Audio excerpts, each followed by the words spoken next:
ಓಂ ನಮಃ ಶಿವಾಯ.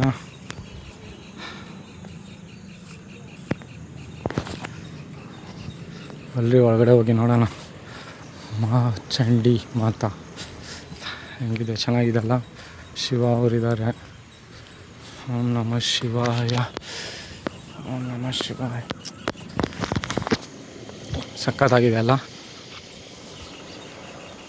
ಪ್ರದೇಶ. ಪೀಸಾಗಿ ಕುತ್ಕೊಬೋದು, ಮಲ್ಕೊಬೋದು. ಪಾರ್ಕ್ ಮಾಡಿದ್ದಾರೆ ಹಳ್ಳಿನಲ್ಲಿ. ಹಳ್ಳಿನಲ್ಲಿ ಇಂಥ ಪಾರ್ಕಾ? ದೇವ್ರ ದರ್ಶನ ಮಾಡೋಣ. ಇವ್ರು ಯಾರು ಇವರು? ಓಂ ನಮಃ ಶಿವಾಯ. ಚೆನ್ನಾಗಿದೆ ಅಲ್ಲ.